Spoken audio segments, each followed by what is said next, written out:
Hey up, Duck. It's the first ever video on the Ryan Dilks YouTube channel. Woo! And today we are looking at the remaining fixtures for the teams in the promotion race, relegation battle, and playoff chase. It's the perfect time to look at this kind of thing, with there being 7 games remaining for most teams in the Championship. Curse you, drainage at Fratton Park! So we're going to look at it and decide who has the hardest and easiest remaining fixtures in each respective race. Now, what I'm going to do first of all is show you the average league position of each side every team still has to face. But that doesn't take into account so many factors, plus it'd be a very short video if I just showed you that, because some teams are significantly better at home than they are away. That also doesn't take into account teams who are performing very well right now. The likes of Norwich and Southampton, for example, have been 2 of the best teams in the division over the past couple of months, yet sit 10th and 6th. And then there are sides in mid-table like Bristol City, Preston, Stoke, who have seen their form drop off a cliff. So that's got to be taken into account as well. So I'll run through that and then we'll decide who has the best and worst run in each respective category. By the way, just before we start, I don't necessarily buy the idea that you want to be facing teams around this time of year who have nothing to play for, because while in certain cases teams may be on the beach, in my experience, find that those sides have no pressure on them. So they actually perform better than the side who has the pressure on them. So that's something that may factor into your thinking. I don't think it matters as much, but let's crack on, shall we? So we'll kick things off with the automatic promotion race. Who is going to be going straight up to the Premier League this season? It's between 4 teams at this stage, and one of them seems to be Coventry. And first instincts, looking at their average league position of the teams they still have to face, it looks like they should be getting that over the line, because unless they faced someone ridiculously hard in these last 7 games, then it looks like they should be absolutely fine. If you're one of the people like me who wants to see Millwall get promoted, then you may be in luck, because it's looking very generous based off the average league position here. Middlesbrough, pretty tricky. Ipswich, quite tricky. But let's have a look at the fixtures in detail, shall we? So we'll get Coventry out of the way first and foremost, because they look like they're getting automatically promoted, and judging by these fixtures, you'll be hard-pressed to find an excuse for them not going up. I believe I'm right in saying that right now they need just 14 more points to win promotion. However, that's not taking into account the fact that Ipswich and Middlesbrough still have to play each other. So with that being said, will they get 14 points from this? I would say it's very, very likely. First and foremost, their home form is fantastic. So the fact that 2 of their more difficult games, being against Derby and Wrexham, they're both at home. So that's a good start. They've got their Sheffield Wednesday voucher still in their back pocket, which is a massive advantage for anyone who still has to play them, because that is effectively 3 automatic points. And then the remaining games, Blackburn, it's very hard to tell where they're at the moment. They're obviously still fighting to stay up. Hull have been sliding, so Coventry having to go there is a interesting one, but I'm struggling to see too many banana skins here, and Coventry would need to step on a lot of banana skins to mess up promotion from this stage. So looking at this, I would say Coventry, they have 1 foot in the Premier League. They're in the process of lifting their other foot off the ground and putting that in the Premier League as well. Will Middlesbrough be joining Coventry? They, of course, are currently sat second, and considering they fell to beat 5 of the bottom 9 in their last 7 games, I'm not sure I'd be taking too much encouragement from these remaining 7 games. Of course, still got to play Millwall and Ipswich. They are the standout fixtures there. Wrexham as well on the final day. Could be a massive game, with Wrexham still having plenty to fight for. They have got their Sheffield Wednesday voucher in the back pocket, but overall I'm looking at these fixtures and thinking they are looking tricky. I would back Middlesbrough more away from home right now than at home, because they've dropped a lot of stupid points at home recently. And the fact that 2 of their away games are against Ipswich and Wrexham, not great. Swansea, they should be looking to get 3 points there. You'd expect them to get 3 points at home to Portsmouth, but as I say, they've dropped some stupid points against sides in the relegation battle right now. So I don't think these fixtures are ideal for Borough. They could definitely be a hell of a lot kinder. Of course, the Wednesday voucher, that should be 3 points there and then. But considering how tight it is at the top, they could definitely have had a lot kinder fixtures than this. So how does that compare to Ipswich? Well, you would definitely say these fixtures vary. Of course, East Anglian derby is the first thing that comes to mind. Having to go to Norwich, who have been one of the form teams in the division this season, is going to be a very juicy one indeed. Southampton away as well, very, very tricky. And then they've got Middlesbrough in what is looking like a huge game in a few weeks' time. I think one thing I would say with Ipswich is that their away form has been a massive problem all season. So the fact that 5 of their remaining 8 games are away from home, that may be a cause for concern for Ipswich. 3 of them are against sides they should be beating. That should be said.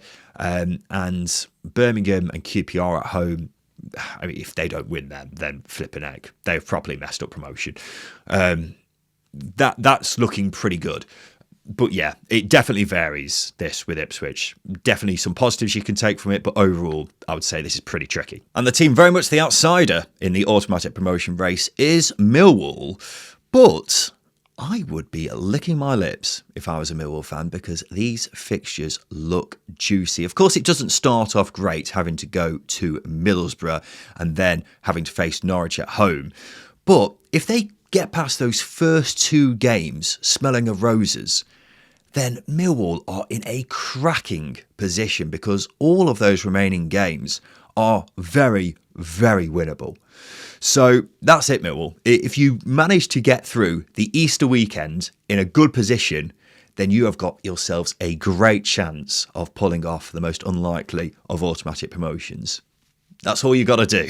Get past these first 2 games, and then the world is your oyster. So with that being said, I'm looking at the remaining fixtures here, and I think the average league position of each side every team has to face in the promotion run-in is pretty accurate, actually. Millwall, without a doubt, have the kindest fixtures. Coventry, not far behind them. And then, having given it some thought, actually, I would say Middlesbrough and Ipswich are pretty much neck and neck. Of course, Ipswich have got the game in hand, which is obviously very kind, but Middlesbrough still have to play Wednesday. So with that being said, I would put Middlesbrough and Ipswich with the hardest fixtures out of the promotion run-in, then Coventry, and then Millwall. Let's have a look at the relegation battle then, and while I think you could make a fair argument that there are a fair few mid-table sides right now who are desperately, seemingly, to try to get involved in the relegation battle given their form, I'm just putting it down to these 5 teams right now, but I wouldn't be surprised if someone else gets dragged into it the way some sides are going. But as I say, right now it looks like it's going to be 2 of these 5 teams who are going down with Sheffield Wednesday, of course. If you're one of the sadistic people who would like to see Leicester pull off the ultimate fall from grace, then you've got some bad news here, because their fixtures are looking very generous by a fair distance compared to the other sides down there. Poor old Portsmouth, they have been in shocking form recently, and this isn't promising, is it? But let's have a detailed look. We'll kick things off with Oxford, because they are second from bottom, but have seen a real revival under Matt Bloomfield. They have been in cracking form and have given themselves a great chance when it looked like they were dead and buried not too long ago. These fixtures, not great. Wednesday at home, your Wednesday voucher is there. That's great. Portsmouth away looks like a massive game, but the remaining 5 games being against sides who, at this moment in time, would count themselves as playoff challengers. Yeah, not ideal for Oxford. Having said that, they have got some very impressive points away at the likes of Coventry and Middlesbrough in recent times, so some encouragement to take there, and the fact that most of their games are still at home, that's okay. But they're going to have to get some wins out of the bag if they are to stay up. And apart from Wednesday, maybe Portsmouth, I'm struggling to see where they are definitely going to come from. So yeah, they're going to have to pull some rabbits out of the hat. But Oxford, the way they're going at the form they're in right now, I wouldn't rule it out. Leicester are third from bottom, so we'll look at them next. They are the other side making up the bottom 3, and considering they've only won 1 in their last 14, they are desperately searching around for positives. And I would actually say these remaining games are a positive on the face of it. Of course, they've still got their Wednesday voucher in there, and they still have to face 2 sides away from home who are down there with them. So that's good. That means that they've got some sort of fate in their own hands in that regard. One thing I would say with Leicester is that they have been performing pretty hopelessly at home recently. So the fact they've got most of their games at home isn't great, particularly when Hull and Millwall are 2 of those home games. But the fact that they're facing sides around them away from home, and if that's where they're performing at the best, then that's good. Blackburn away on the final day is looking like a massive game. 2 former Premier League champions, by the way. A relegation 6-pointer could decide who goes down. Yeah, that is an absolute cracker to end the season. Of course, both sides won't want to be in that position, but it is very much looking like it will be heading that way as things stand. Portsmouth are the team just outside the relegation zone right now. They have been in really, really poor form, have just come off the back of an absolute thumping away at QPR. And these fixtures, my word, Portsmouth, what have you done to upset the fixture scheduler? Because these are proper nasty. I mean, first and foremost, they've got to face all of the top 3. They've also got to go away to Norwich, one of the form teams in the division right now. Yeah, these are pretty honking. They've got Leicester at home, which is good. Birmingham at home on the final day. Could be a kind one because Birmingham's away form isn't great. Stoke have seen their form drop like a stone recently as well. Oxford at home too. That's all right. But it doesn't really balance out against those 3 games, or 4 games rather, which I mentioned there. Because Portsmouth right now, yeah, you are looking like you have definitely got the hardest fixtures out of these teams at the bottom, because that is pretty damn rotten. West Brom are the side who are 5th from bottom and have seen a bit of a rejuvenation under James Morrison recently. But these fixtures are a mixed bag, to say the very least. Of course, the first thing that stands out for me is Wednesday on the final day. That should be 3 points. So if West Brom are heading into the final day, still needing to secure safety, then that's always a good place to start. But the thing is with West Brom is their away form has been honking all season long. They did get their first away win since the start of October last weekend. So that's maybe the sign of things turning around. And they have only got 2 away fixtures other than that Wednesday game to go to. So depends how you take that really. But the thing I'm thinking here is home is where the heart is for West Brom. And the fact the worst team they've got to face at home is Watford, who are 9th. That's not ideal because that means they have got to get results at the likes of Wrexham, Millwall and Ipswich. So actually, I think these fixtures are not the kindest to West Brom, unless they have turned a corner of their away form, because Preston and Blackburn are pretty inviting games. Wednesday, obviously, is a very inviting game. Then these could have been a lot better with how the home and away games have fallen. So, yeah, I mean, West Brom have pulled some rabbits out the hat recently. They're going to have to do it all over again with some of their games at the Hawthorns to come. Blackburn are the final team in the relegation battle for now, and it's quite hard to put your finger on where they're at, considering they've got a couple of very good results against the likes of Millwall and Middlesbrough recently. These fixtures, very mixed. I think it starts off all right. Birmingham have been in very dodgy form recently. West Brom, relegation 6-pointer. That's at home for Blackburn, so that's good. Stoke, their form has massively tailed off, so that's an inviting one, even though it is away from home. The next 3, yeah, not great. Coventry, that speaks for itself. Sheffield United are a bit of a weird one. We haven't come across them yet, but considering a few weeks ago they looked like a side who may be having a late dart for the playoffs, their form has tailed off. Their season basically over now. Still, would I want to go there? Probably not. I think 17th doesn't properly reflect how good a side they are. And then Southampton away, that is pretty honking because Southampton are one of the best sides in the division right now. Again, Leicester at home on the final day is a massive game. The fact that Blackburn have got it at home is very good in that respect. Leicester are better away, but still, that is looking like such a gigantic game. But yeah, this is very mixed for Blackburn. I wouldn't say no to these fixtures, but at the same time, I wouldn't be massively enthused. As far as who has the hardest and easiest fixtures going in the relegation battle, Portsmouth are without a doubt. They've got the hardest fixtures. That goes without saying. The only saving grace for them is that they have got a game in hand. But still, I wouldn't be thanking you for those fixtures whatsoever. With regards to who's next, I don't think West Brom and Oxford are that far behind. I look at West Brom's games and I wouldn't be the happiest with how the home and away games have fallen. So I think they are still pretty tricky. And as far as who's got the easiest, when you look at the average league position of the teams Blackburn and Leicester both have to face, that would suggest they are significantly more kinder than the other three teams. But I don't think that is an accurate reflection, because while they are better than the other three teams, I don't think they are that much nicer. Definitely not as nice as the gap here would suggest. So, yeah, I would say Blackburn and Leicester have the nicer fixtures out of the relegation battlers, but I don't think this is an accurate reflection, is what I'm trying to say. And the final thing for us to look at is the playoff running. Now, not too long ago, it looked like half the division could realistically say they still have a chance of getting to the playoffs. That has massively been whittled down in the last few weeks, and I've rather generously still included Watford and Norwich in there, even though they are without a doubt long shots at this stage. It looks like it's probably going to be between 4 teams fighting over 2 remaining playoff places. Hull, how they get on is going to be a massive factor in that, because Southampton are absolutely flying right now. Hull have given the other teams a chance because they have been in the automatic promotion race but have started to slide out of that in recent times. The fact that they, on the face of this, have the easiest fixtures isn't promising for the likes of Wrexham, Derby, et al.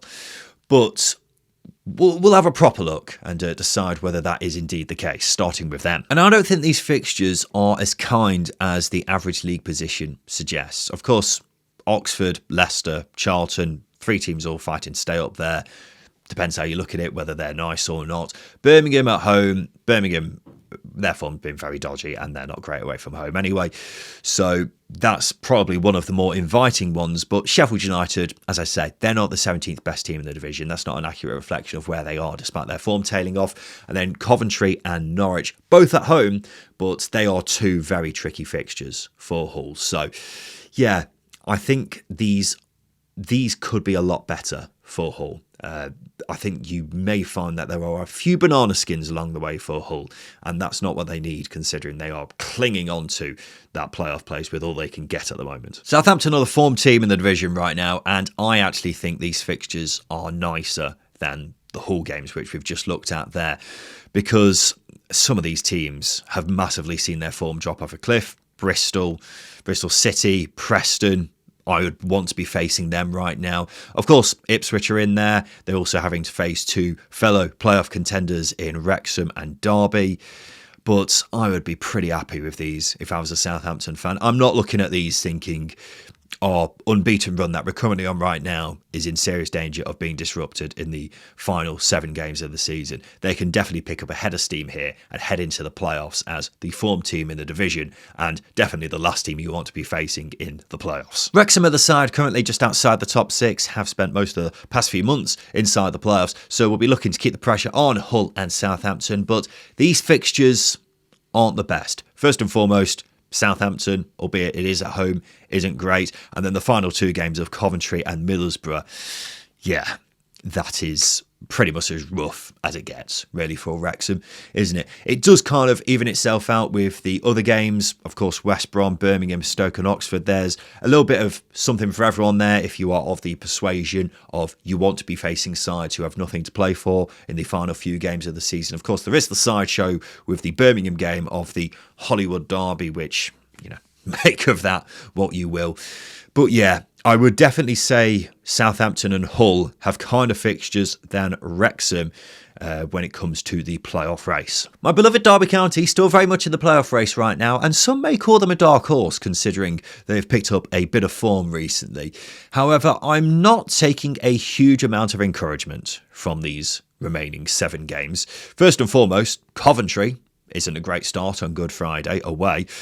But then you've got Southampton, Norwich and Sheffield United, who are the 3 teams who I would underline as having league positions which don't properly reflect how good a side they are. Sheffield United won't have anything to play for on the final day of the season, you would suggest, but still, I wouldn't be thankful for that. Derby at home have been a mixed bag this season, but have seen their home results improve recently. Stoke and Oxford should be looking to get 6 points from those 2 games. QPR, neither here nor there really with them right now. But yeah, these fixtures are pretty pretty difficult actually for Derby, so I wouldn't be taking a whole lot of hope.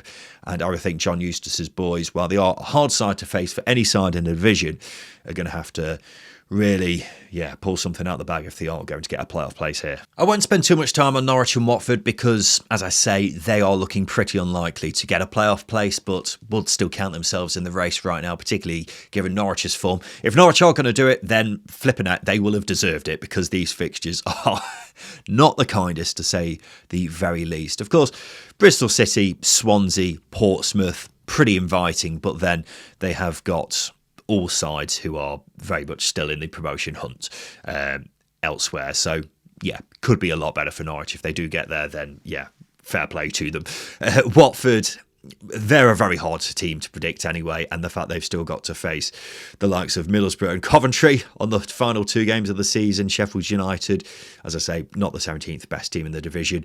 A load of teams at the bottom in Charlton, Oxford, West Brom. They may be looking at that with a bit of encouragement, but if they had an incredibly easy run of games still to go, then maybe I would still count Watford in it, but I'm probably penciling in them being ruled out based off these fixtures. So with regards to who has the kindest run of games in the playoff race, I would actually make a case for Southampton, because even though their average league position of the remaining teams they have to face doesn't suggest that, I think I would actually take their fixtures out of everyone else, I think. Mainly because I look at Swansea, Bristol City, Blackburn, Preston. Can I see them causing Southampton too many problems? Not really.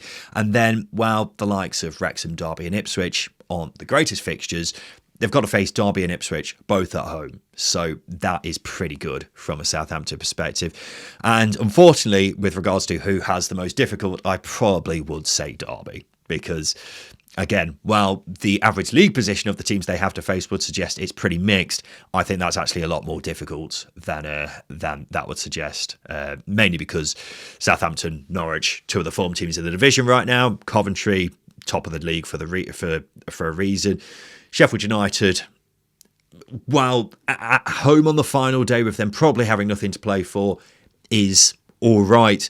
It's still not the greatest. I'm not looking at that with a whole lot of encouragement as a Derby County fan. What I would say is the Championship this season has been so unpredictable that this entire video may have been completely pointless, because every single week we have results come along which you never expected to see. Some weeks we've had all the teams at the bottom win, all the teams at the top lose. It's been that kind of season where we've had crazy results every single week, and every couple of weeks the entire picture changes. It says a lot that we've got 7 or 8 games left to go, and I have absolutely no idea who is going up and who is going down. But that is why we bloody love this league. So let's fully embrace it in the final 7/8 games of the season, because it is going to be a roller coaster of an end. So there you have it. This has been who has the most and least difficult remaining fixtures in the Championship this season. A big thank you for watching this video. This is the first ever video on the Ryan Dilks YouTube channel. I greatly appreciate you taking the time to watch it. And if you have enjoyed it, then please make sure you like this video and subscribe for more content like this. I'm planning on putting out weekly content for the foreseeable future, and this is just the start. So hopefully this is the start of something big and beautiful here on this YouTube channel. You may be watching history unfold before you. Maybe not, but we can dream, can't we? But as I say, big thank you for watching, and we'll see you again very soon.